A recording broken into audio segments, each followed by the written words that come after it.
Welcome to a scientific study of the background of the soundtrack to reading method by Monica Folgers. This is Don Potter in Odessa, Texas.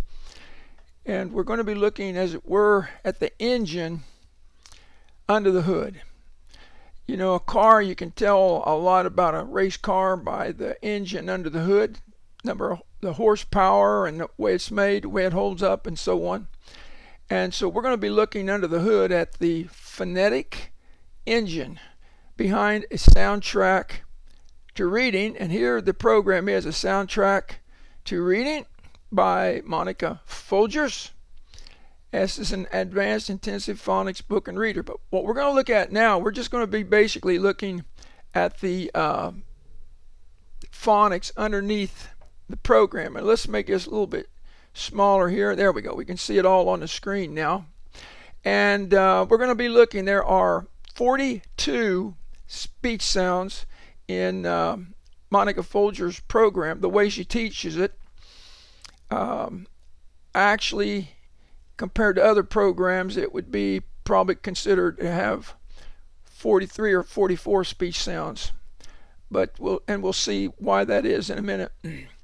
The 26 consonants can be divided into four broad basic categories according to the sounds. For example, we have voiceless, voiced, nasal, and liquids. The voiceless, as the term suggests, does not use the voice. Now, this chart is specially designed to start in the front of the mouth and then work your way towards the back of the mouth as you go down the chart. So we're going to be saying the key word, then we're going to isolate the sound at the beginning of the word to come up with the phoneme. And again, the real strength of this program is that it's based on a very careful analysis of the English phonemic system. A phoneme being the speech sounds that distinguish words in English. So we're going to start with the voiceless. We're going to go down the columns. Once we've gone down each column, then we're going to go across the column. So we're going to start out with pup, whip, fish. Notice the PH is a secondary spelling.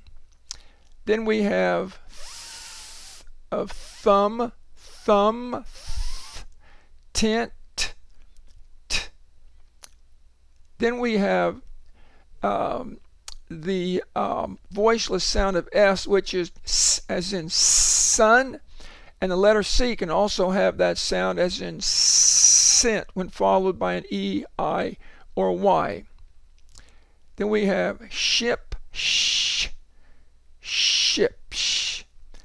inch, at the end of the word there, inch. There's also a TCH secondary spelling that we didn't include here. Then we have the K sound, and the C often has the K sound, which is K in kid or K in cat. K. And also the CK in clock. And that is, the CK is always used after a short vowel. And finally we have hat.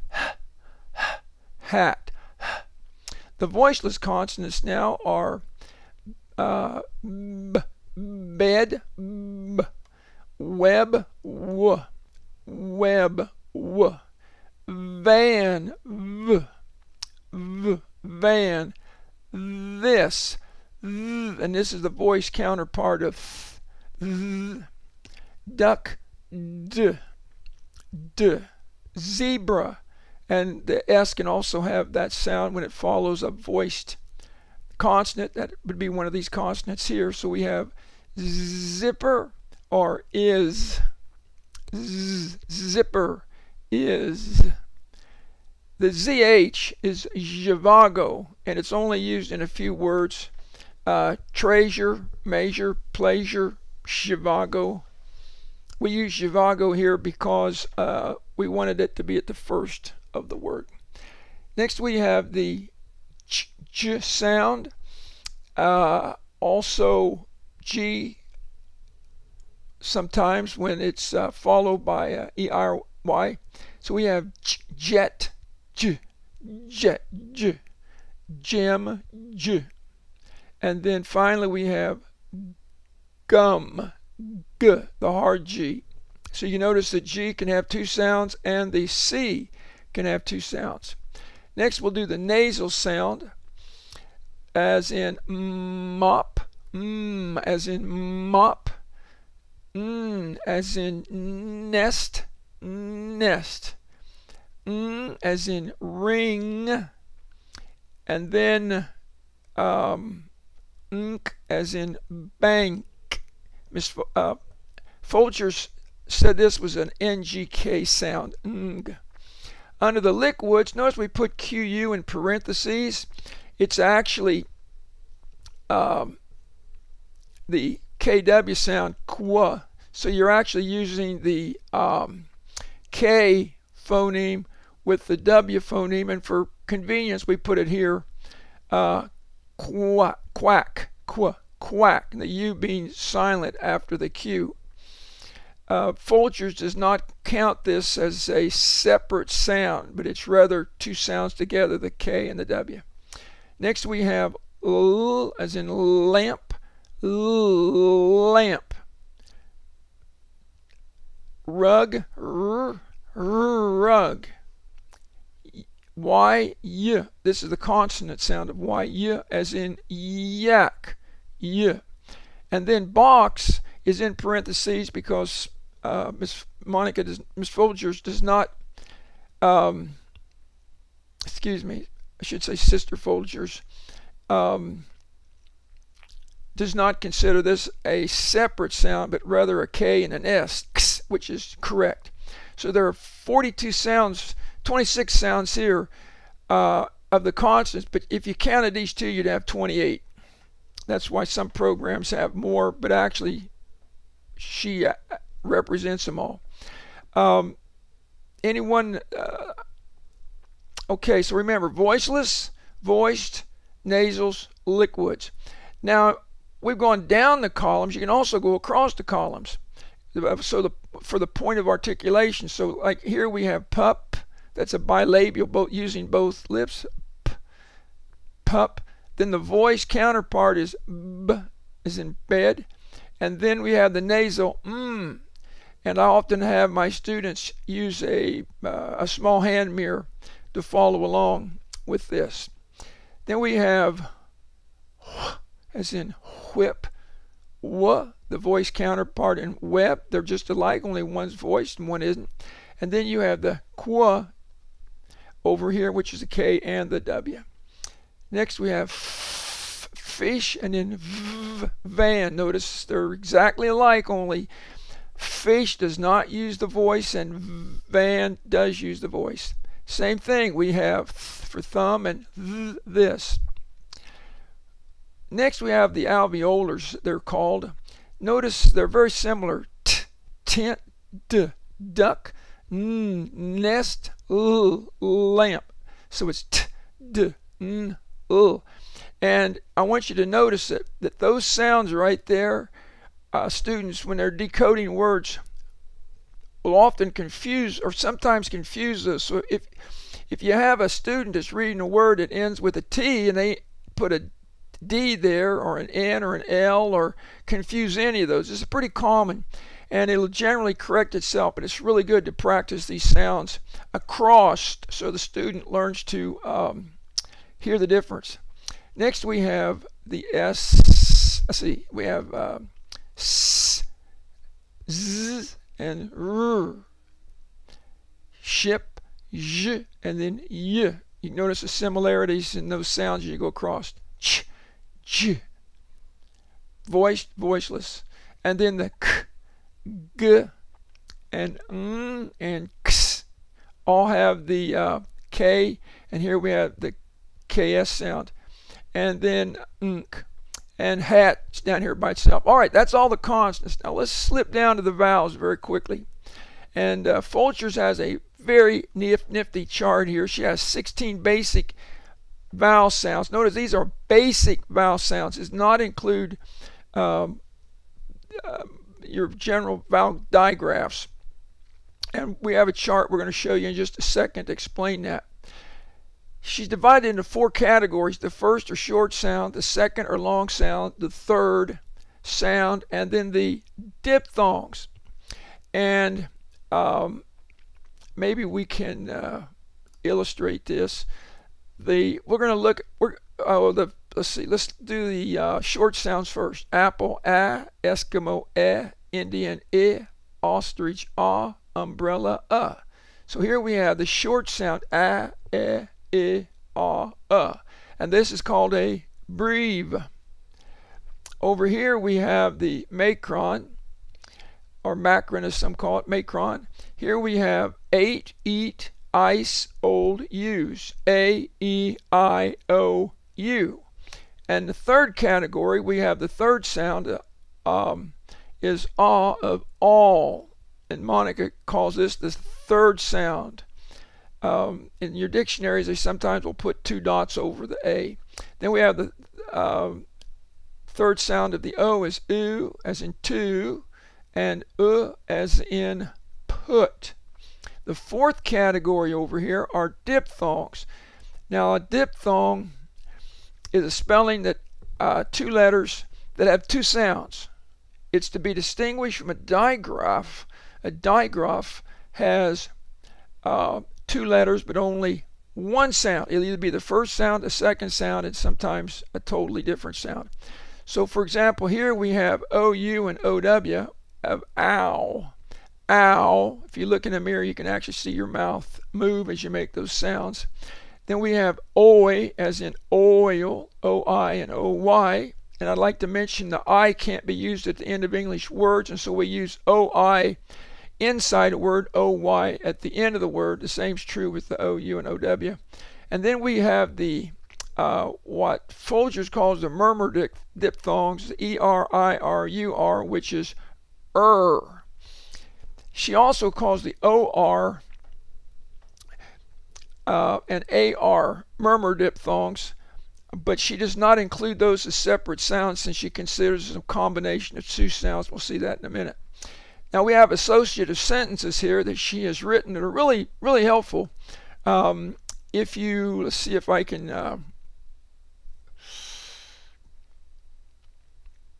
I do not, oh, there we go. Okay, here we go. If we go across with we have a, if we do all the sounds of a, Okay, with the associative sentences, we have we ate all the apples or all ate apples. So here you see the 3 sounds, not in order, but you see the 3 sounds of the A. If we go to the E, we have 2 sounds, which is and E.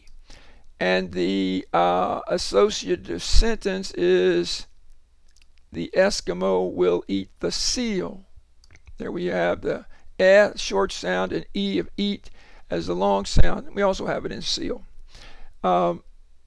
Next we have the I has 2 sounds, I, and the associative sentence is the Indian likes ice, I.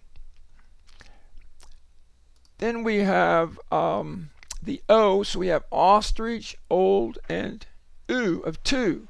So we have o, oo, and the associative sentence down here is an old ostrich went to the hill. So here we have the long, short, and the third sound.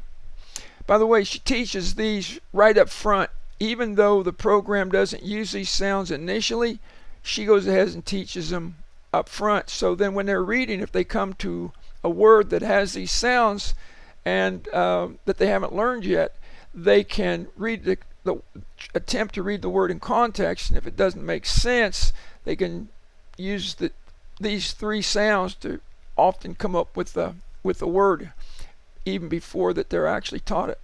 Then we have umbrella, you, and the associative sentence is use the umbrella and put it away, you, and then finally for the diphthongs over here, we have this. We have let's see. We have an associative sentence for the diphthongs, and the associative sentence is simply an owl will oil the urn. Okay. Here's a little information on the 4 categories. Now what I want to show you next, I made up to go with the program to kind of explain this, help you to see how it works. This is the 16 basic sounds. This is this chart right here without the pictures.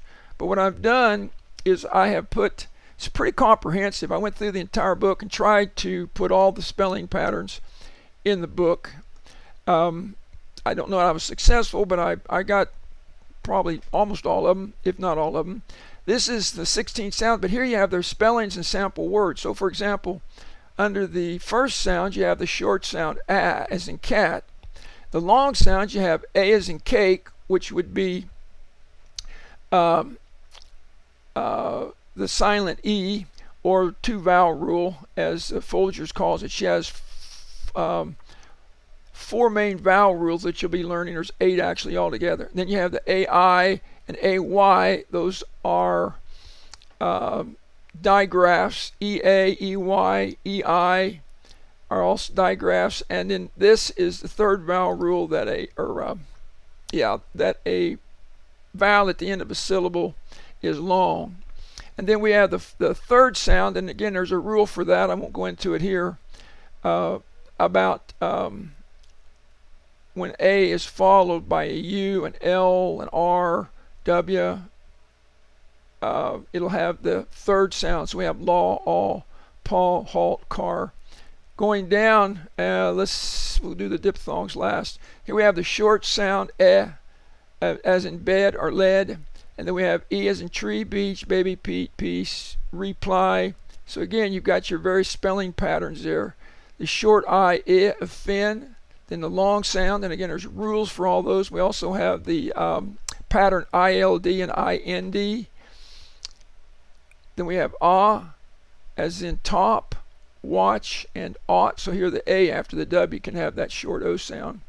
And then we have o, bone, road, bow, and that can also fit over here later. But anyway, and then oo of two, moon, and group. Notice Folgers used to because she wanted 1 syllable, just to have 1 letter. So she didn't use like moon. And then we have cup, some, and touch. For the short u, the o there in a lot of words like some and come can have the short u sound, and she has lessons on this. And then we have the long u as in use, blue, few, Houston, occupy, as in put, book, and wood. Now looking at the diphthongs over here, we have owl as in out and cow, oi as in boy, oil and boy, and finally as in her, first, nurse, and doctor. Also, I brought out here that she considers AR as a blend. So while a lot of programs will list that as a separate sound, she considered it the 3rd sound plus the R, as in car and heart. And the same thing with the O. She considered the O as a long vowel, as in or, as a so it's a vowel blend, is what she called it. Now, if you take a look at this chart, let's go back up here. The whole program is organized according to this chart, okay? First, we're going to teach the first sound with all the consonants and the vowel rules. And then also, since this is for teens and adults, she includes some endings, okay? And some of those may have long vowels, but they're taught as endings. Then she goes through and teaches the long sounds, and then the 3rd sound, the diphthongs, and then all the digraphs. Now I'm gonna move this out of the way here quickly if I can. If I can get to it, I should be able to move it out of there somehow. Oh, maybe I need to go up here. There we go. Okay, got that out of the way. Now what I want us to look at is a soundtrack to reading. If you refer back and forth to the chart, I don't think I can get them both on this page very conveniently. You're going to see that lessons 1, notice there are the first 30 lessons, there are what I call 7 steps. And this is the student's progress chart. And the first 30 lessons, part 1 is the fundamentals, and then the part 2 is the reference section. And you're going to see some major improvement by the time you get to lesson 30. Adults that can read nothing, teens that can read nothing, will often be reading almost on grade level or amazing levels when they get to lesson 30. And then the reference section is just putting icing on the cake and going even deeper, adding more words and so on. But if you'll notice, if you remember the vowel chart, we start out with short vowels. So lessons 1, you got short A with consonants, short A, short A, short A. So here you introduce the consonants, all the consonants in short A. Then you do the short I, the short E, and then here's the ending LE. Then there's a review, short O, short E is last, and a short vowel review. So that's the first step, or the first 2 steps. Then the third step is the beginning consonant blends and consonant digraphs plural. So there's no new vowels here, it's just short vowels with the digraphs, plurals, consonant blends, beginning, ending consonant blends. Then when we get over to lesson 15, now we're going, and if I see if I can make this smaller. By the way, my eyes are going to the left here away from my screen. See, can I bring this over? There you go. I'll tell you what we'll do. We'll bring it down and up and down. Notice we've done all the short A's. We've done the short I's, okay? I mean long I's. Sorry about that. And so here we have the long vowels and the rules. This is rule 2. Long vowels and compound words. Review. Long vowels again. Okay, then now we've covered all the long vowels. Now we go to step 5. This is the third sound. And if you remember our chart, which I have now lost here somewhere on my machine, I don't think I'll bring it up. You've seen it. Now we're doing the third sound. Then lesson 20 takes us, lesson 20 then, and let me see, where did that go? Okay. Lesson 20 is going to take us through the diphthongs over here, okay? And maybe I can reduce that a little bit where you can see it. Yeah, here we go. So lesson 20 here is going to take us through the diphthongs, and then the next lessons is more vowel rules, endings, the 3 sounds of ED, comparison short long vowels, TION, vowel rule 3, more consonant rules, then irregular vowel digraphs. Now these are very important right here, and I included them all on that third chart that I did that you looked at. And finally the sounds of OU. And then you can see more of the stuff. But what was shown right here, I think anybody who's familiar with linguistics and phonics will be very impressed with the strength and the comprehensiveness of this program and the way that we cover everything that a teen and adult, what they may have missed for whatever reason. Could be poor teaching, could be a poor program. It could be that they were just not ready at that time. They may have had issues going on in their lives. Whatever the reason, doesn't make any difference. They can, with this program, and I have audio, and we're going to do videos like this for all the programs, but I have audio for all of this that anybody can listen to, teach themselves. It can be used in programs. Churches, I envision especially being effective in a situation for example, in prisons to help people, since that's a large population that can't read. This would be a perfect place for people to learn to do that. Anyway, this is Don Potter. It's been a pleasure being with you, and I hope that you will help spread the word about a soundtrack to reading and help us to teach teens and adults how to read. Thank you.